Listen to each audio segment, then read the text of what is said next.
Todas estas tendencias en la intervención arquitectónica son derivadas de una larga normativa, de las cuales voy a ir simplemente mostrando, no me voy a detener en ellas, porque son muchas largas y la clase es bastante larga, si no, ustedes lo van a tener en el PDF.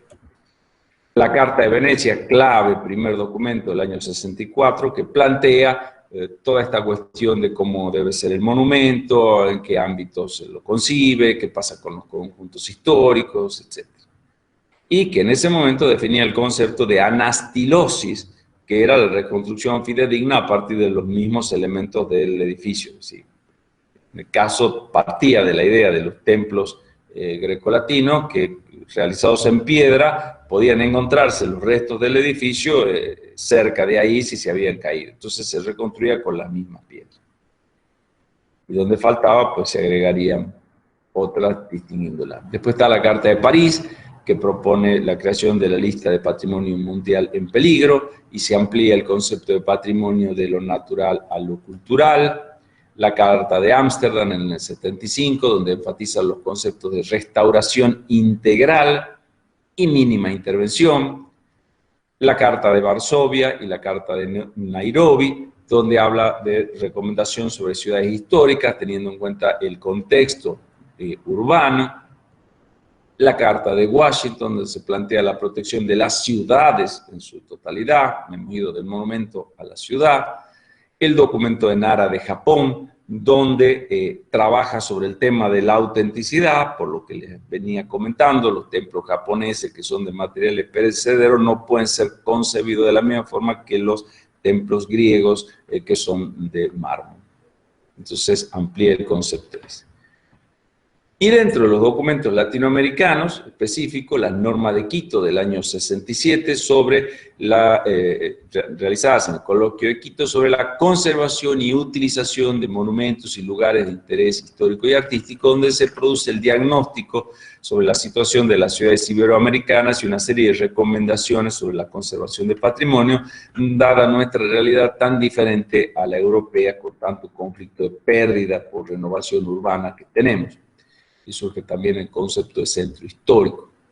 En Santo Domingo, la idea de la recuperación de los centros históricos como compromiso social, antes que cultural, y la utilización del turismo como un medio económico para preservar los monumentos.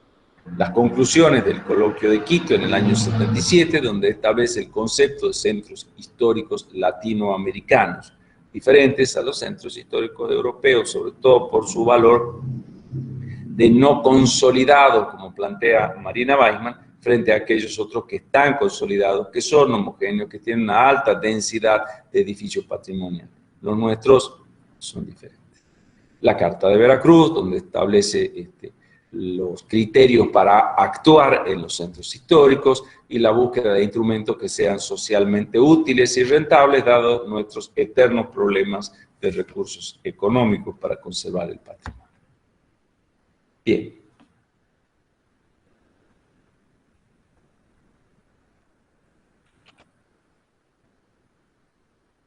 Veamos ahora los métodos de intervención en el patrimonio arquitectónico.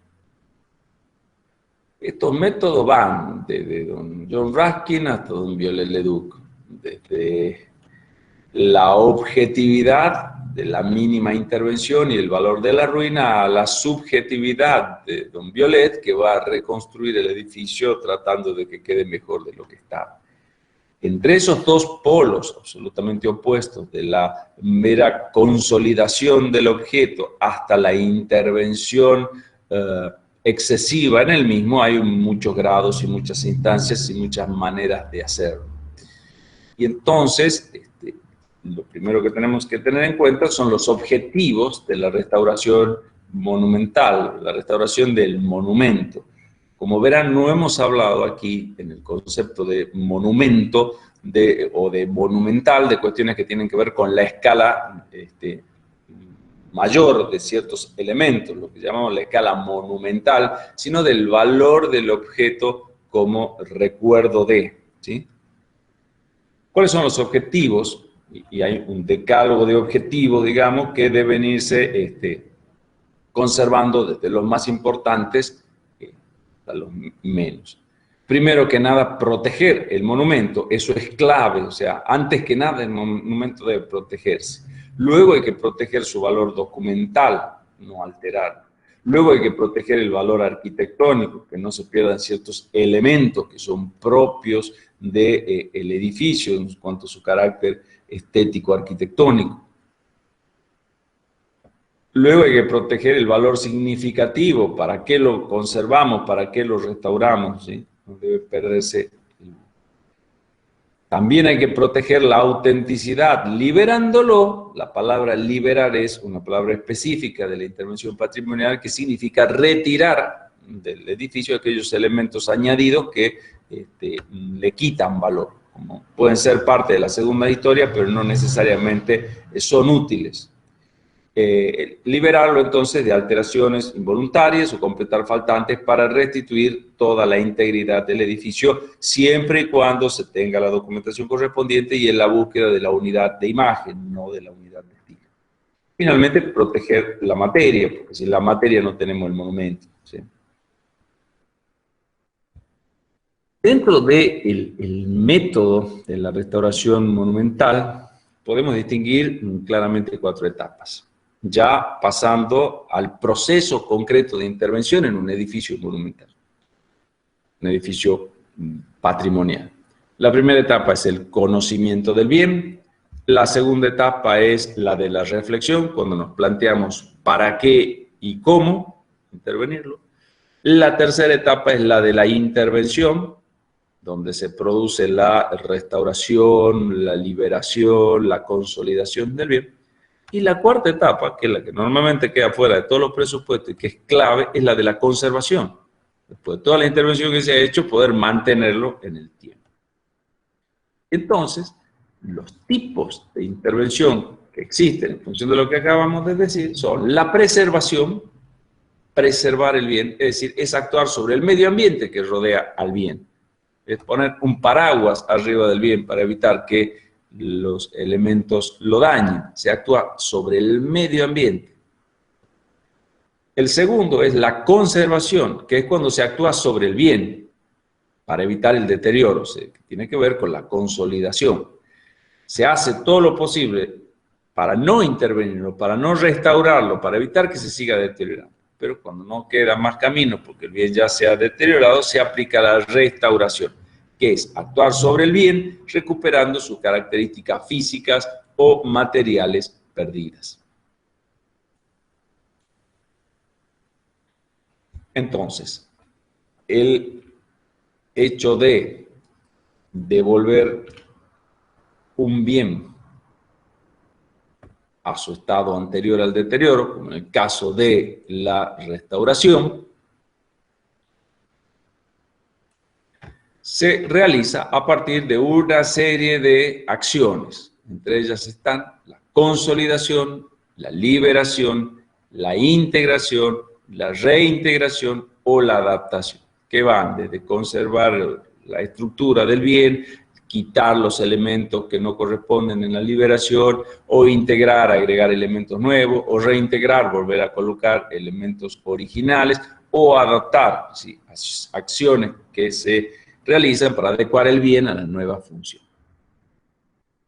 Y junto con todas estas acciones, con todos estos criterios, perdón, de acción, hay toda una serie de instrumentos y de elementos y de laboratorios y de maquinarias destinados, hoy por hoy, a la restauración patrimonial de edificios, que son, como por ejemplo, pueden ver en estas imágenes, en un taller de restauración de piezas de piedra y de madera, grandes maquinarias para el corte, tallado y pulido de piezas que se deben reconstruir exactamente como las originales, o en la esquina superior de la derecha una prueba de ensayo a la rotura de ciertos pegamentos, donde pueden ver cómo la pieza de viga vieja, unida a través de un rayo de Zeus con la pieza de viga nueva, se someten a esfuerzos hasta la rotura para ver cuánto aguantan los pegamentos. Como podrán ver, la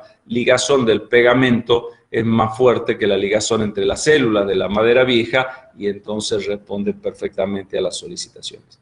Y en la parte inferior ven una serie de herramientas para fabricar un pedazo de piedra armado con los elementos disgregados. Se arman como si fuese un hormigón nuevo con los granos de la materia existente para ubicarla en el lugar correspondiente. O intervenciones, por ejemplo, este es un taller de tratamiento de maderas policromadas, en la esquina superior de la derecha, donde hay una serie de vigas que han sido retiradas porque atacadas, digamos, por insectos en el interior. La termita se ha comido el interior de la viga, pero se ha salvado la parte externa, que es donde está pintada. Y entonces se insertan dentro de estas vigas almas de madera nueva para conservar la policromía exterior. O cómo se restaura limpiando, por ejemplo, una pintura, y tienen de una manera impresionante la diferencia entre la parte que ha sido limpiada y la parte que se conserva. Y también arriba tiene lo que se llama una laguna, esa mancha blanca, que es un faltante de la pintura. ¿Sí? Abajo tienen, bueno, un sistema de lazos mudéjares y una pieza que está en proceso de corte para reproducirse exactamente como la original para reemplazar.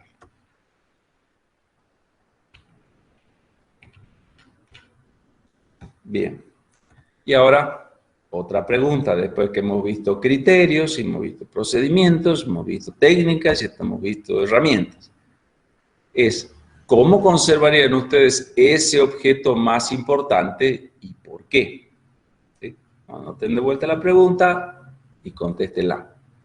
¿Cómo conservarían ese objeto y por qué lo conservarían?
Bien, vamos a seguir.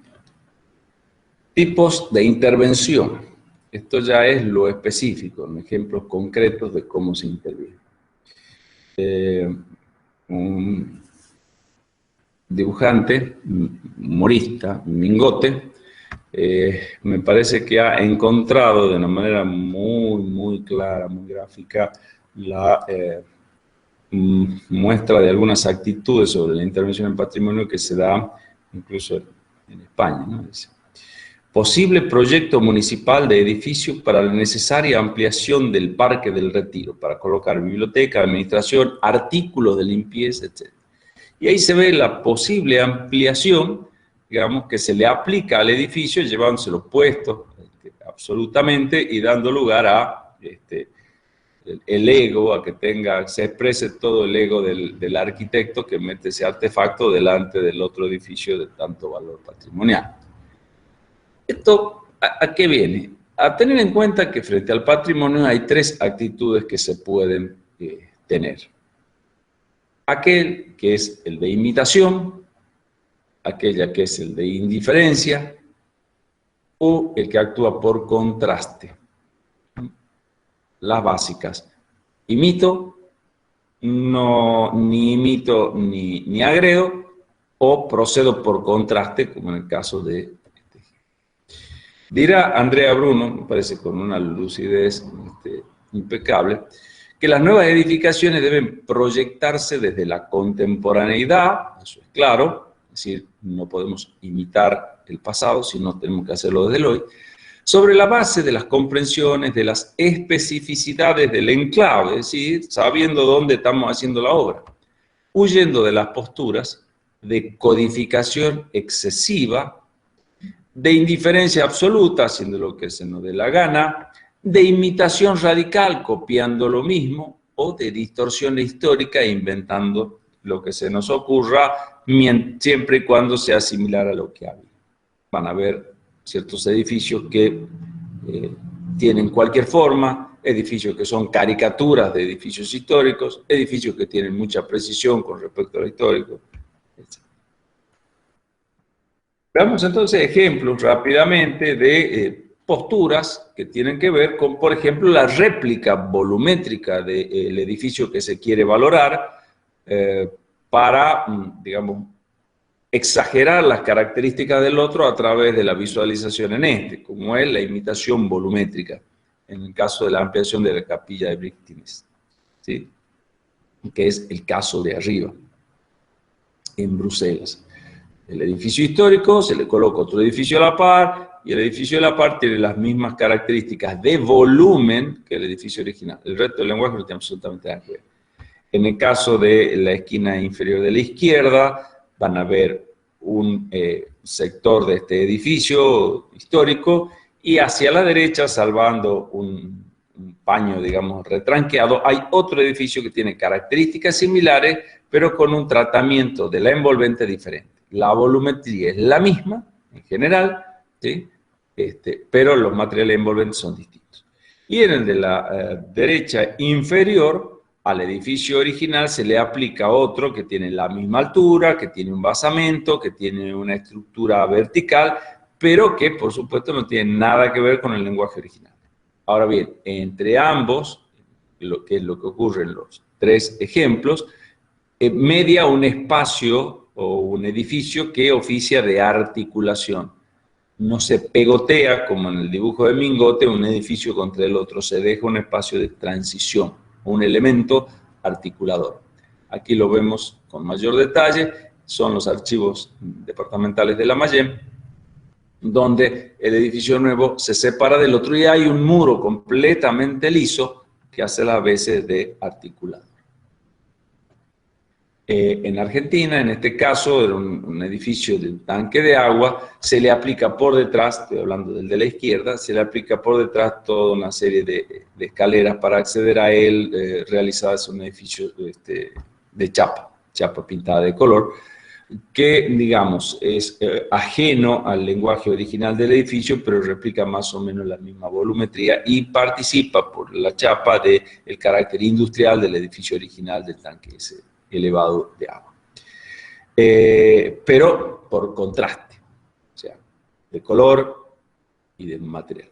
Y en el de la derecha, mucho más aún, se interviene sobre un edificio histórico, claramente de lenguaje académico, con esta realización en hormigón que, bueno, se inserta dentro del otro edificio preexistente. Y un tema que es muy común, que es la ampliación de edificios antiguos, trabajando por fachadismo y completamiento de alguna manera del edificio, logra soluciones mejores o soluciones peores.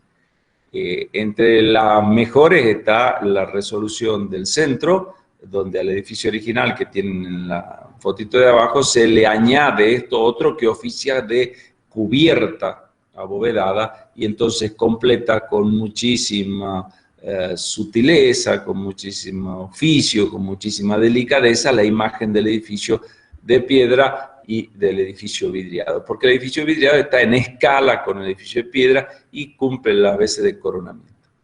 No ocurre ya lo mismo con el de la izquierda, que ya el volumen vidriado, espejado, racional, contemporáneo, está en conflicto, está en competencia con el edificio original, que está quedando un poco como basamento del anterior. Y ya es disparatada la situación del edificio de la derecha, donde la intervención nueva se lo lleva puesto al edificio preexistente. Nosotros en Salta tenemos un caso similar a este. Hay otros donde, ante la mínima presencia ya como vestigio del edificio original, se procede por un contraste total, como en el caso, con bastante delicadeza, por supuesto, del Columba Art Museum de Peter Zumthor, donde todo este muro envuelve la ruina preexistente para encerrar el espacio del museo interior, dejando a la vista la ruina como casi una muestra de lo que era el edificio original. Y en el caso de Buenos Aires, en la foto de la derecha abajo, se ven todavía las fachadas de este edificio en el área bancaria, que han quedado simplemente como unos pantallas que muy mucho no pueden competir contra el edificio de hierro y vidrio tecnológico, moderno, enorme, que está por detrás. Pero siempre puede ser peor, como en el caso de esta cubierta que avanza sobre el edificio original en la esquina superior izquierda, fuera de toda escala, siendo más grande el techo que el edificio histórico que se supone que quiere conservar. Parece que hay una exageración en el uso de los recursos.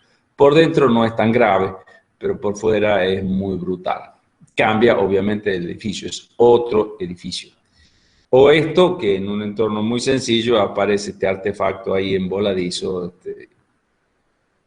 absolutamente desproporcionado.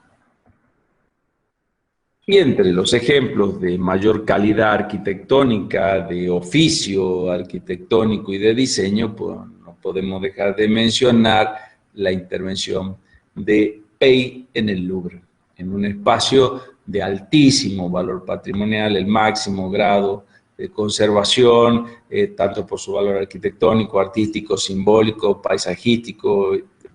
Todos los valores estaban en ese edificio. Se tiene que hacer una ampliación y bueno, la intervención de Pey creo que ha sido la más feliz de todas las posibles, porque el volumen, el único volumen que se percibe sobre la superficie del gran patio es una pirámide vidriada que por su material y por su forma pasa lo más desapercibida posible, agrede de la menor forma posible ese espacio e incluso le añade cierto interés. Todo lo demás va por debajo.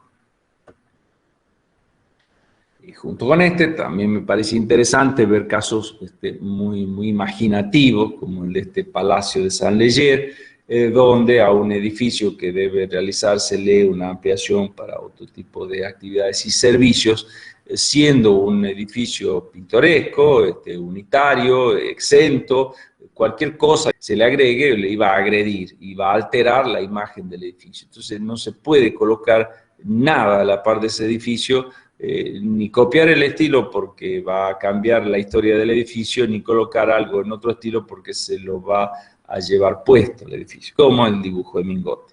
Entonces los arquitectos recurrieron a una solución de lo más ingeniosa, que fue crear un subsuelo debajo del edificio y una cubierta de vidrio alrededor de él, absolutamente circular, centrando al edificio en este espacio y revalorizándolo, jerarquizándolo, poniéndolo en valor, como si fuese un castillo rodeado del lago.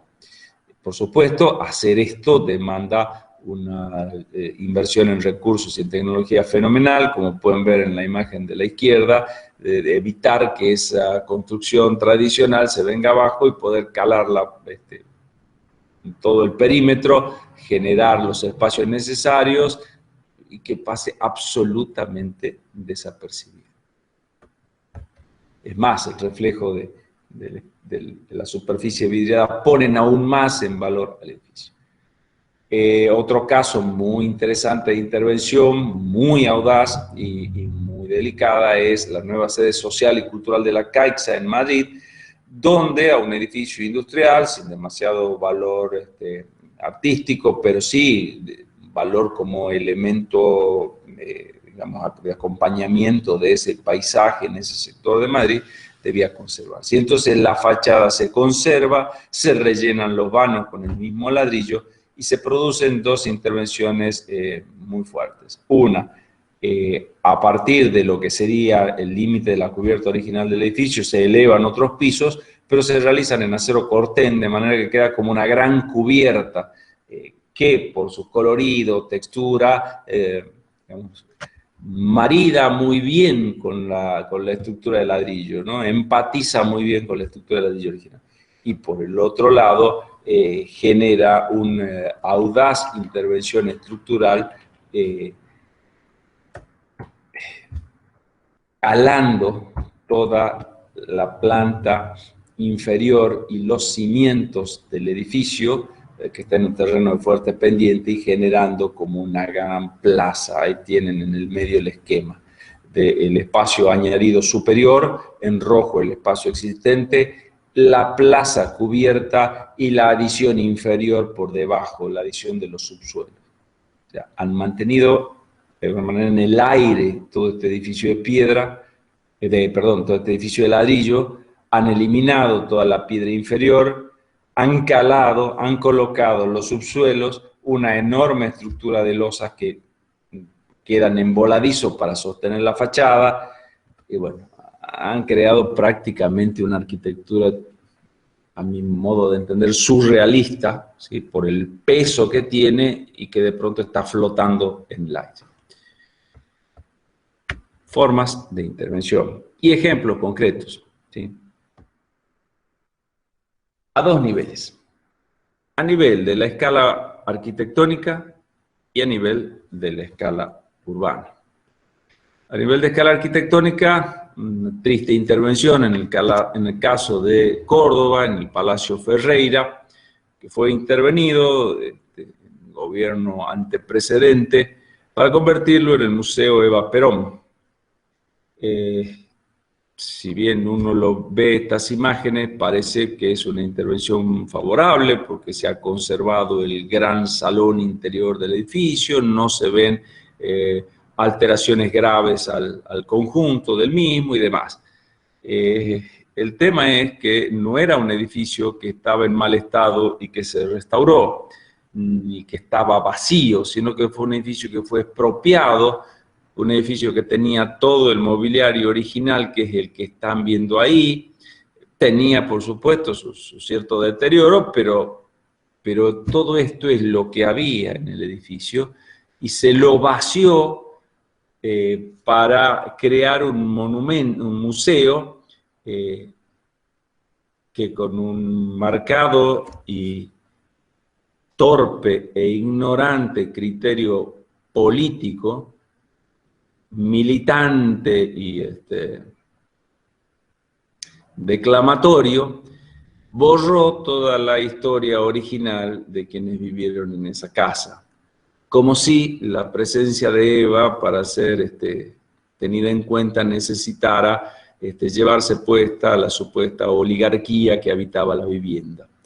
La culpa no la tiene ni la vivienda ni el mobiliario, y como museo hubiese sido mucho más importante el testimonio de todo esto, que de otra manera no podemos verlo, no podemos comprenderlo. ¿Sí?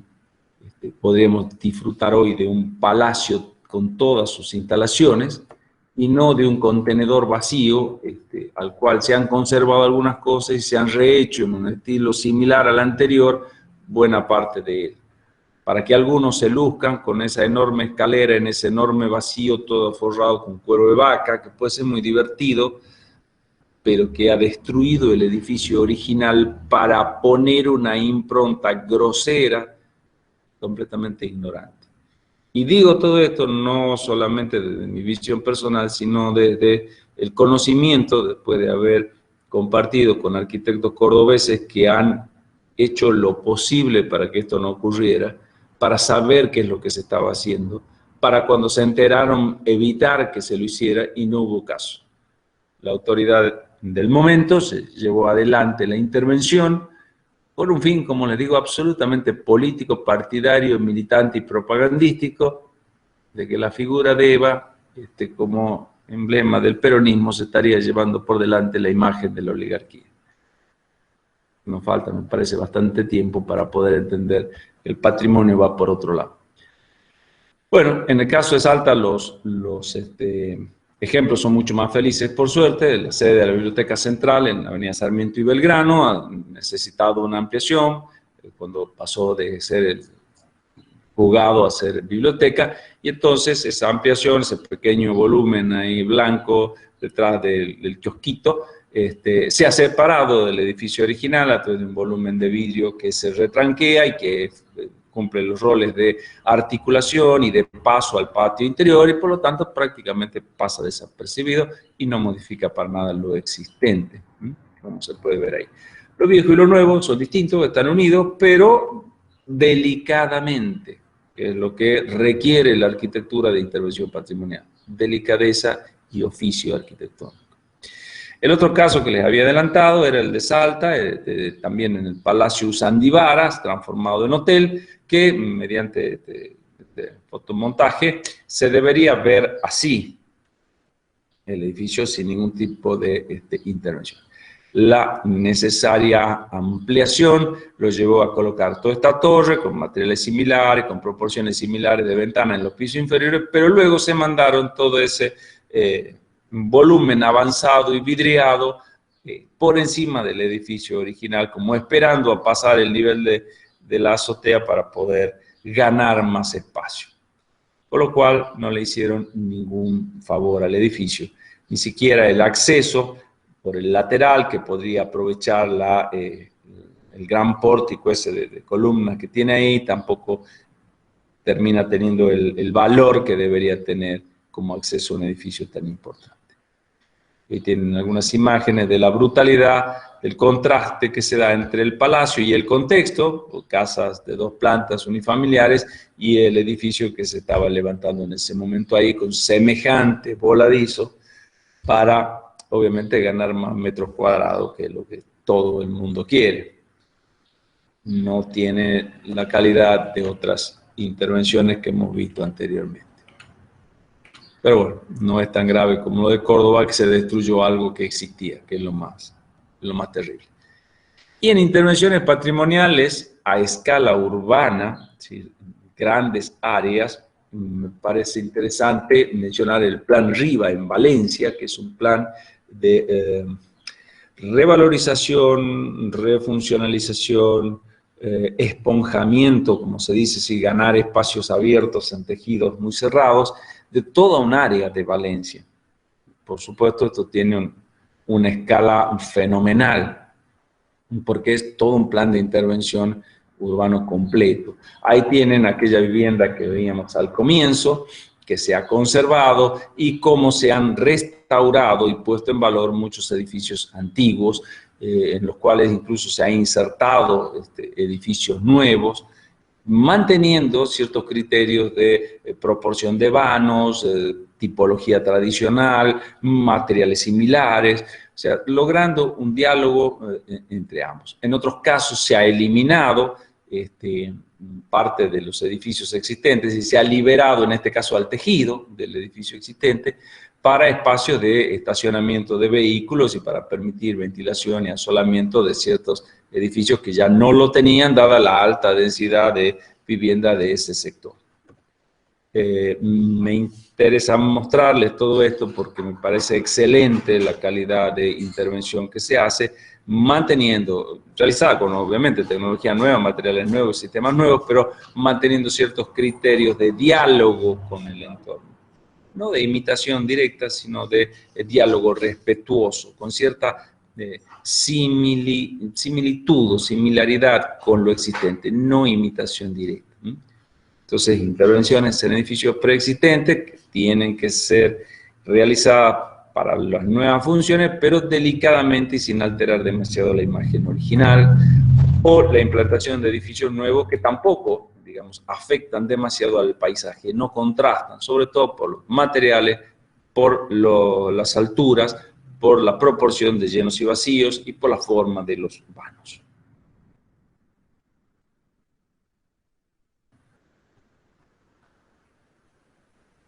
Hay un diálogo claro entre la nueva arquitectura que apela a soluciones bastante interesantes y la vieja que se conserva o se restaura.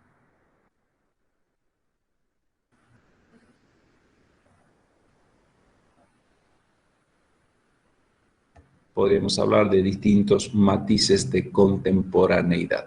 Ese es el estado de este sector de ciudad intervenido, y ese es el estado después de la intervención.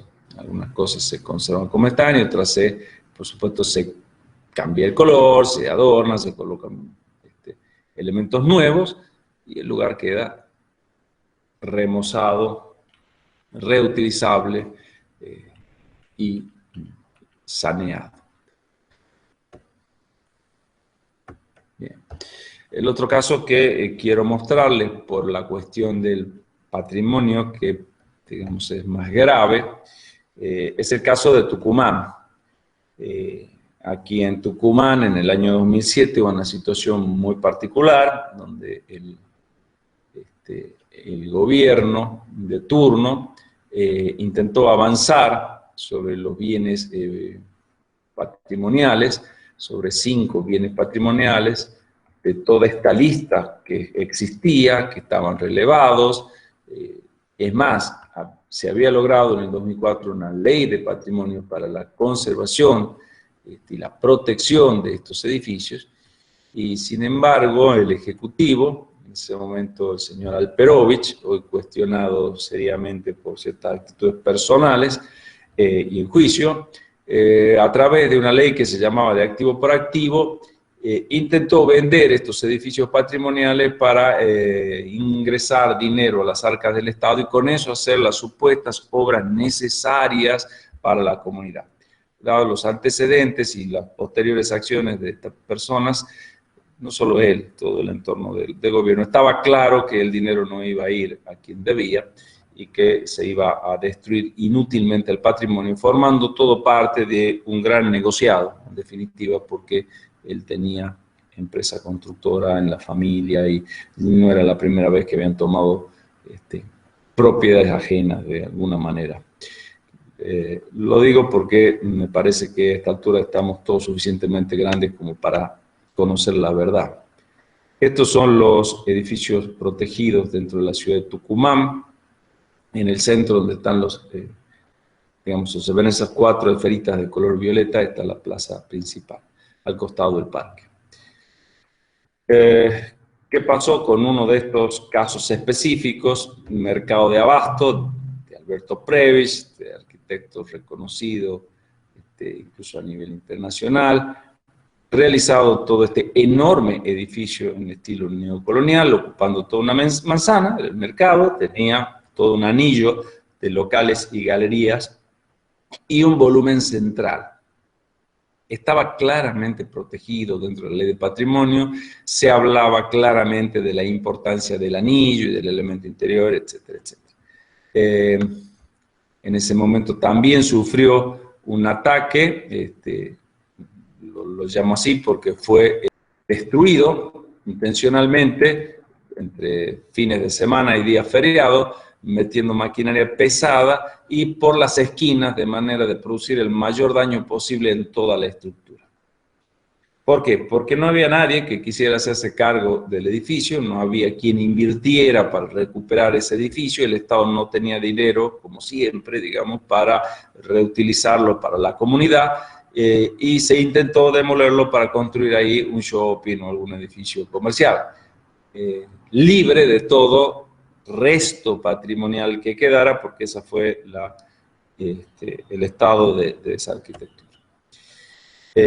La ley 7.999 era la que permitía la enajenación de los inmuebles públicos con el gobierno de turno. El ex Banco Nación, que es el que ven ahí, tenía destino de shopping. El ex Banco Francés, que hoy ya ha desaparecido por la desidia también del Ejecutivo, han ido dejando que se deteriore, y hoy tenemos un gran espacio vacío que servirá seguramente para estacionamiento. El otro edificio era el edificio de la ex Brigada, que era un edificio que tenía este sector importante, y el resto eran locales que podían desaparecer. Iba a desaparecer para ampliar la legislatura. La ex Casa Pose, miren el estado de esa casa hermosa en esa esquina, también para inversión privada.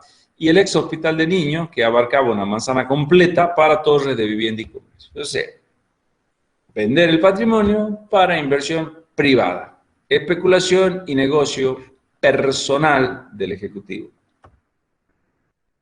En el año 2008, la ciudadanía tucumana, encabezada por ciudadanos comunes, profesionales, la Federación Económica, con el apoyo del señor Julio Colombres, la Facultad de Arquitectura, personajes de la cultura, participamos de una serie de marchas que salimos a la calle todos los viernes a las 8 de la noche para enfrentarnos a este abuso absoluto sobre la propiedad pública y los bienes públicos.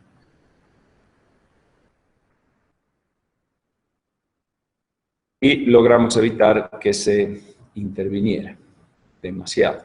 El mercado de abasto fue, después de la destrucción, fue reconstruido en parte, y bueno, se salvó la mitad del edificio, la otra mitad no. Este es el edificio de renta que iba a ser demolido, que es un precioso edificio que funcionaba renta de la provincia, estaba absolutamente tuburizado, ocupado hasta el más mínimo rincón con papeles, expedientes, oficina y demás. Bueno, se vació y hoy eso es lo que quedó después que se fueron. Miren lo que es ese espacio interior. Este edificio es producto de una restauración muy acertada en el siglo pasado y bueno, se iba a perder todo. Este es el concurso de ideas que se realizó para ver cómo se podía ampliar la capacidad del edificio, pero manteniendo los criterios patrimoniales. Bueno, lamentablemente las exigencias funcionales eran demasiado elevadas para el edificio. Esta imagen es del edificio original, ¿sí? Este es el de la restauración posterior. Miren cómo se ha ampliado la escala, cómo se ha colocado este acceso con orden gigante, cómo todas las aberturas se han unificado para darle mayor jerarquía al edificio, que era un poquito más sencillo, no estaban enfatizados cada uno de los pisos. Se amplió parte del edificio hacia la izquierda. Y bueno, estos son algunos de los proyectos que participaron en el concurso, con soluciones desde las más descabelladas, como la de la esquina superior de la derecha, a las más discretas, como la esquina superior de la izquierda.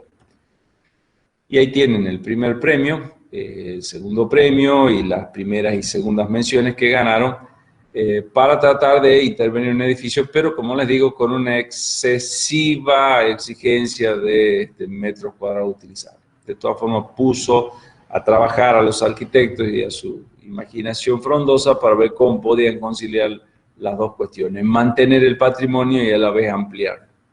Pero bueno, es el camino correcto que debe seguirse. Con el caso de la ex brigada, participamos en una comisión para negociar con las autoridades que querían construir un edificio para la nueva legislatura en ese terreno. Y dado que solo el sector frontal de la misma tenía valores arquitectónicos importantes y que por otro lado había sido lugar de detención durante la dictadura, fundamentalmente eso, se logró salvar la franja esa central y pedir que el edificio posterior se ubicara en eje. Digo pedir porque el proyecto original mostraba el edificio fuera de eje, un edificio de muchos pisos y tirado sobre una vereda, pegando con casi colindante con el edificio del Teatro San Martín, que es el que se ve en la foto de la izquierda abajo. Entonces le pedimos que lo alinearan con la entrada por la brigada y por lo menos tuvieran coincidencia con el eje de acceso. es lo que se ve hoy en esta imagen final del edificio. A partir de ahí se realizó un proyecto de intervención en el sector para realizar un espacio de la memoria por aquellos que habían sido desaparecidos, conservando el edificio. Finalmente nada se hizo, por suerte, porque el edificio ganador prácticamente lo desintegraba el edificio preexistente para poner columnas desde afuera que proyectaran vigas que pasaran para adentro y colocaran entrepisos. Lo desintegraba el edificio. Otro caso que por suerte se resolvió bien es el de la casa Melhem Zuccallucci, de acuerdo a los nombres de sus sucesivos propietarios, que implantada en un sector de la ciudad de altísimo valor patrimonial por la repetición de 4 casas de tipologías similares sobre una calle bulevar con implante exento, con 3 lenguajes diferentes, 4 con el de esta casa, conforman un conjunto arquitectónico muy valioso que recuerda un sector de la ciudad. Pero claro, un sector caro de la ciudad, un sector valioso de la ciudad, donde también, de vuelta, el Poder Ejecutivo tenía intereses particulares. Otro señor, el señor Mansur, en este caso, tenía intereses sobre la vivienda. Y entonces, a pesar de los pedidos, de los numerosos marchas, digamos, abrazos a la casa, difusión y todo lo demás, donde sobre todo los jóvenes participaron con mucho entusiasmo, el gobernador se negó a tener en cuenta y dejar liberada la ciudad, la casa, a la demolición de la misma. Es una propiedad privada en este caso y el dueño estaba en todo su derecho de venderla. El problema es que sabíamos por otras fuentes que la venta era con condición de que estuviese demolida. Entonces había que lograr que la municipalidad le permitiera demolerla. Por suerte nos opusimos con bastante fuerza y salió en defensa de la casa el intendente municipal que puso dinero de la municipalidad para comprar la propiedad al dueño, salvarla y convertirla en museo de la ciudad, que es lo que ven ahí abajo en la noche de la inauguración. Una de las pocas victorias o pocas batallas con final feliz que tiene el patrimonio, pero ha sido un logro. Lamentablemente a la par, en el momento, a la fecha, han comprado la propiedad de la par y están pretendiendo levantar un edificio de 10, 15 pisos, no sé. O sea, no han podido con una, pues podrán con la otra. Lamentablemente el patrimonio no tiene ningún valor en estos casos. Hasta aquí llegamos con la clase, hasta aquí llegamos con el dictado teórico de la materia, tratando de que quede en ustedes una actitud de conocimiento y responsabilidad sobre el patrimonio construido. Tienen las herramientas necesarias para conocer y desarrollar alguna línea de arquitectura a la cual se sientan afines, pero sobre todo tienen el conocimiento de la responsabilidad que significa hacer arquitectura en un medio construido. La historia que nos precede debe ser considerada, debe ser valorada y debe ser tenida en cuenta a la hora de intervenir en lo que se suele denominar la ciudad construida, el medio donde normalmente vamos a ejercer nuestra actividad como arquitectos. Sin más, darles las gracias en nombre de toda la Cátedra de Historia de la Arquitectura 3 por habernos acompañado en este curso.